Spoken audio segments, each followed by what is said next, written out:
Another day, another mini vlog naman tayo for today's video, and a day in my life na isang raketerang beriterang pilingera, Asia's Remix. Namiss ko nga mag voice over dahil natutukan ko nga ang pagre-reels dahil yun lang naman ang madali. Medyo na busy ako mga last few weeks, kaya naman etong tagbabalik ang inyong lingkod. Huwag nyo nga pansinin yung mukha ko dahil kagigising ko lang at nababadtrip ako at no power maghapon. Kaya naman naisipan namin ni Habibi, since may e-bike na nga kami, pumunta muna kami doon sa aming bahay or magiging bahay soon. Na masasabi ngang amin talaga. Ilang araw pa rin sa amin itong aming e-bike na si Rup Genie. Kaya naman ma-try namin ang pagpunta rito nga sa aming bahay, hindi naman kalayuan mula dito sa aming tinitirahan. Namiss ko talaga mag voice over at mag-edit ng gantong mini vlog. Sobrang busy kasi talaga, lalo na pag ina ka. Maya-maya nga nandito na rin naman kami, kaya naman tara at samahan nyo kaming silipin ang aming bahay. Medyo paahon nga itong papasok, kaya naman nagulat ako kay Habibi at bigla siyang tumigil. Yun pala may aayusin lamang para makaahon. Maya-maya pa nga eto na nga at dire-diretso na rin papunta nga doon sa aming bahay. Hindi naman kalayuan ang aming nakuha dito sa malapit sa main gate. Dito sa pagpasok nga mapapansin yung mga poste pa lang, pero pag dito na sa mga pangalawang kanto at pangatlo, eto't puro kabahayan na. Maya-maya pa nga nandito na nga kami mismo sa amin dahil endlat nga kami, kaya naman may space kami dito sa aming bandang kaliwa. Kinuha talaga namin endlat at may space kasi nga para meron din kaming parking soon. Malay nyo naman magka 4 wheels na kami. Hindi natin masasabi, God is good. Yung dating may 2 wheels nga kami na si Eroxy, ngayon 3 wheels na. O saan kayo? Kung sa iba ay e-bike lang yan, sa amin mahalaga yan dahil nadagdagan ng gulong ang aming 2 wheels. Kung habang nagmamasid-masid nga itong si Habibi sa mga kapitbahay namin, itong aking Junakis ay nananatili dito sa loob ng e-bike. At dahil nga brown out or no power dito sa amin maghapon, ito nga at pagkabalik namin sa bahay nangagliguan at nagbihisan lang kami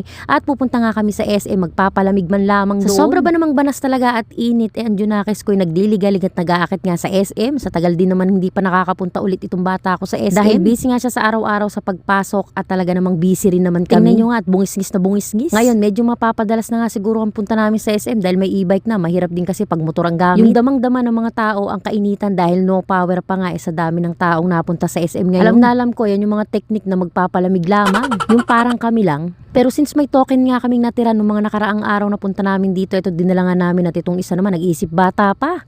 Alas 2 na nga to ng hapon, kaya sabi ko kumain muna kami, kaya lang ang Junakis ko hindi talaga to aalis dito nang hindi mo napapasakay sa kahit saang rides dito. Kaya naman ibigay na muna ang hilig. Since nasa SM na rin kami, kinuha ko na rin yung aming monthly sponsor sa KFC. Sponsor ka nga monthly ng KFC pero hindi kayo doon kumain. Madami kasing tao at yung Junakis ko nagwawala, kaya naman nagpunta na kami sa Saburi na palagi namin kinakainan. At after nga ng mga ganap-ganap, eto nga at naisipan na rin namin umuwi at alas 4 na rin naman to. 1 hour na lang naman ang paghihintay para magka-kuryente or magka-power. At ang sabi nga pala ng iba sa amin, bakit hindi na lang kami nag 4 wheels kesa sa e-bike? Simple lang naman ang mga karimix na sagot ko, hindi naman makakabili ng 4 wheels ang halaga ng e-bike na to. At napakalaking tulong na to sa amin dahil napasok na araw-araw ang Junakis ko, antay-init at ulan at safe naman to kesa sa motor. Ang 4 wheels ay napaghahandaan pa at sa mga susunod na mga taon na to, after nga namin makalipat sa aming mansion, sa aming bahay soon. Masaya na kami na kahit papaano ay naalwan-alwanan kami sa aming ginagawa sa araw-araw. At sa pagkamahal din naman ng pamasahe, pagka magpapabalik-balik kami, balikan ay magkano rin naman ang ibabayad. At sa mga nagtatanong kung saan namin binili si Rup Genie, ay sa Rup G. Dito lang yan sa tapat ng City Hall. At ang tawag nga dito kay Rup Genie ay mini cargo. At siya balik nga tayo dito sa amin, ito nga at nakakatulog ng Junakis ko sa sobrang pagod. At yun lang muna for today's video mga karimix. Maraming